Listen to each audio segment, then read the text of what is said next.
শ্রমিকের পেটে খোদা সামনে রমজান মাস, আপনারা বেতন দেবেন, তারপরে পরিবার পরিজন নিয়ে ঈদ করবে।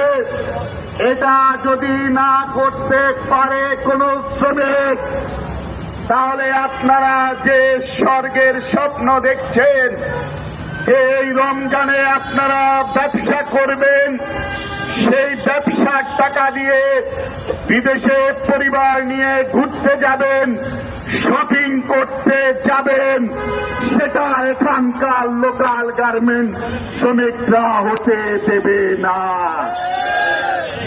সংগ্রামী বন্ধুগণ, আমরা গত বছর এই সেক্টরের শ্রমিকদেরকে যখন কেউ স্বীকৃতি দিত না, আমরা জানি কিভাবে স্বীকৃতি আদায় করতে হয়।